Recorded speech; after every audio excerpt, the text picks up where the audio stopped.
Item 3.2, which is the Rockville High School Student Representative Report. Olivia, you have the floor. Thank you.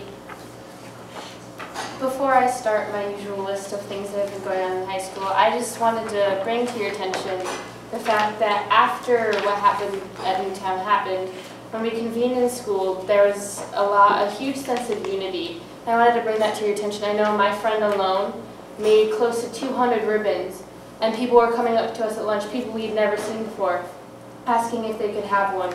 I just wanted to bring that to your attention, that students are concerned, and we do feel personally hit by this tragedy because it brings attention to the security issues we've spent a lot of time just talking about now. So I wanted to point that out. On a more positive note, we had finally the Eastern Regional concert that I've been talking about for a while, and it was definitely a great experience. On a Friday night, we have 4.5 hours of rehearsal. On Saturday, you have 1 to 3 hours, and then that Saturday evening, you have a concert. And you go in with your music prepared. And this year was really great. You have a jazz band, orchestra, symphony band, and 2 choirs.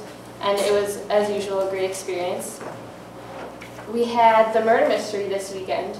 There was actually press about that in the paper. I don't know if any of you saw that. I did the wanted posters that are all over school. And it was a hit. There were 2 different showings, which is the first year that that's happened. And it was a phenomenal play, really well done, and I know a lot of people really liked it. Next week is midterms for the high school, and a lot of review has started, and kids are finally cracking down, and I know a lot of us are ready to just kind of get it out of the way. It also means the end of the quarter, and kids are excited that we are halfway through the school year.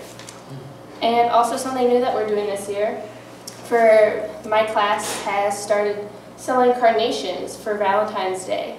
Usually we do sweetheart candies, but apparently on the second block of Valentine's Day you can have a carnation delivered, the little note to someone's class, and so that's just something new that we're going to start doing, and hopefully that will help us out. Thank you. Thank you. Does anybody have any questions? Thank you very much for your report. Moving on, actually, one note under secretary, it's not an agenda. I just want to, Mrs. Fisher handed out the Vernon Gets Moving chart. We're back into that again, just so you all have that. Well, we handed it out late. You can go into February, February 14th. February 14th. All right.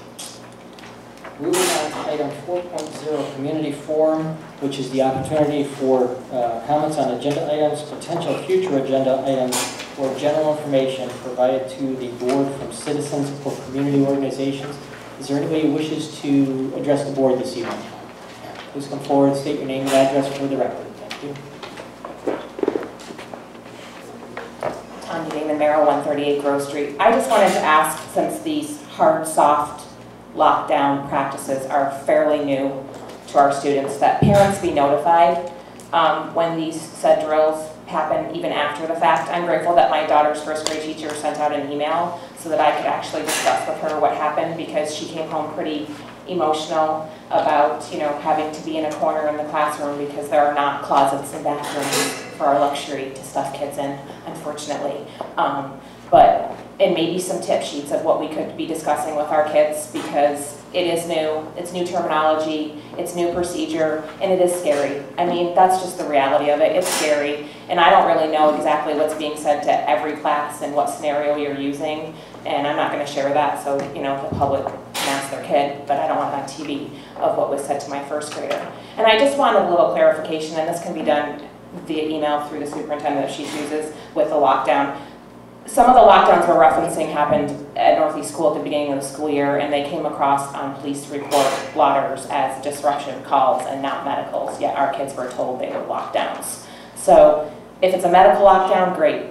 Use medical, use the word privacy, however you want to do it. But what came across on police reports is that they were disturbances and disorderly things.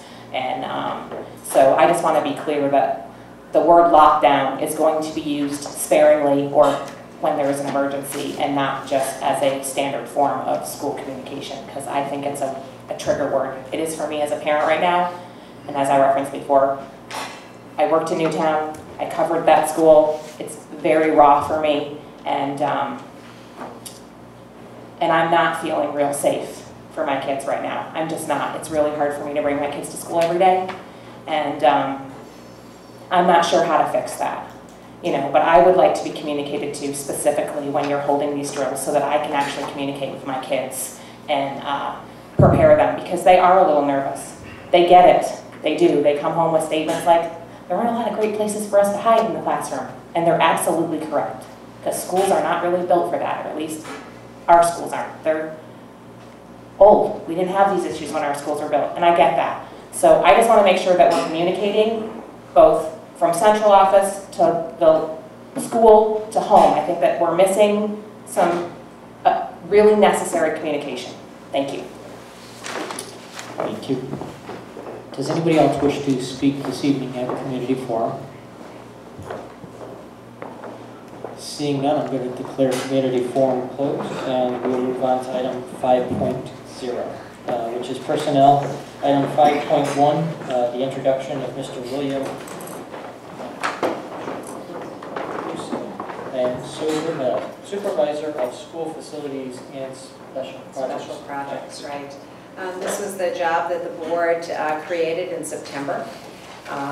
We were in need of someone who could take the lead on special projects. Mr. Kleinhans has been doing the lead on special projects in our district, as well as the supervision that had been performed prior to this with our custodians, our lead custodians, our head custodians. And so we went out, got a variety of applications, and Mr. Kleinhans and Mr. Picaro did the interviewing, and we came up with Mr. William Peluso, who I'd like to introduce to you now. He's here in the audience in the front seat, and he's joining us, and we're quite delighted that he has.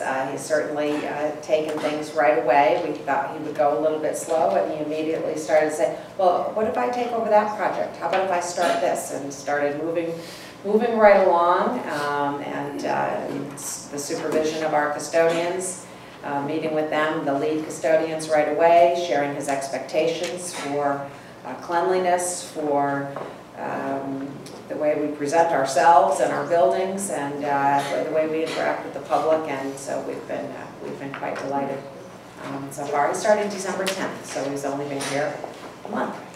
So I introduce him to you, and Mr. Picaro, I don't know if you wanted to add anything to that. If I may, through you, Mr. Chairman, I would just add that Mr. Peluso has taken a very progressive approach to facility operations and brings a wealth of experience, including certifications and experience in plumbing, HVAC, electrical work, and I think that goes a long way with him establishing his credibility and being able to hit the ground running. So thank you, Dr. Conner, for the opportunity.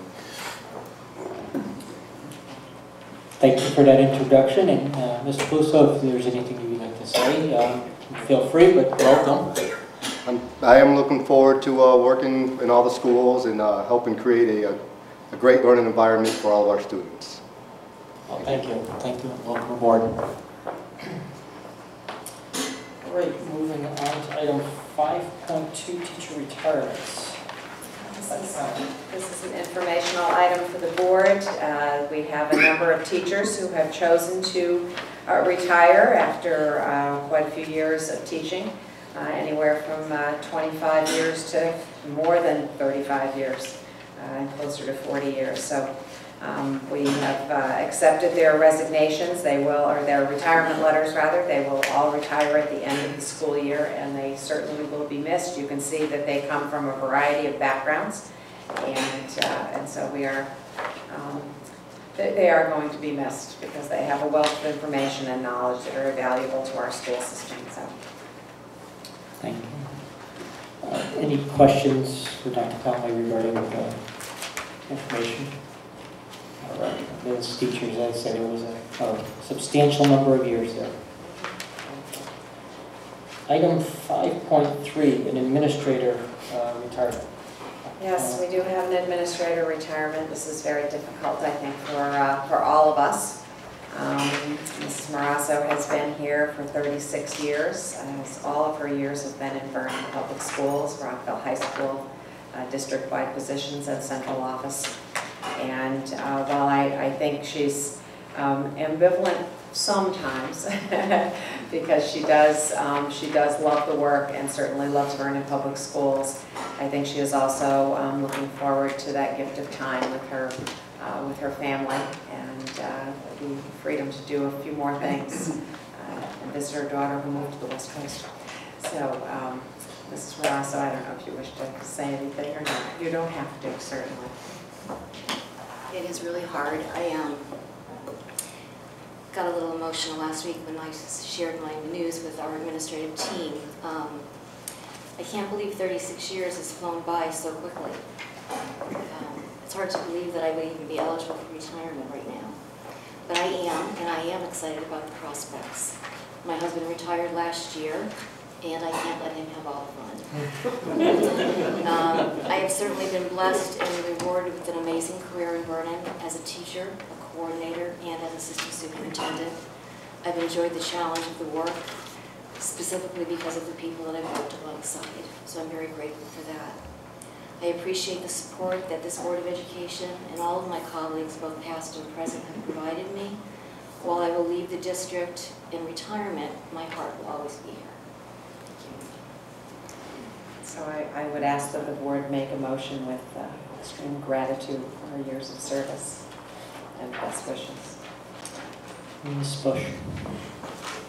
I didn't think I could really want to do this, but I'd like to make a motion that the Board of Education accept the retirement of Deborah Morasso, Assistant Superintendent, with absolute gratitude and a little regret. We will miss you very much, effective at the end of 2012-2013 school year. I have a motion, do I have a second? I second it. Mr. Butar is seconding the motion. I have a motion and a second. Is there any discussion on the motion? Ms. Fisher. I just want to thank Mrs. Marassa for all the hard work she's put in all these years. She's going to be greatly missed. I would echo that as well. It's been a pleasure working with you for as long as I've been on the board, for 10 years. Any other discussion? Seeing none, I'm going to call for a vote by show of hands. All in favor? And the vote is unanimous. Thank you.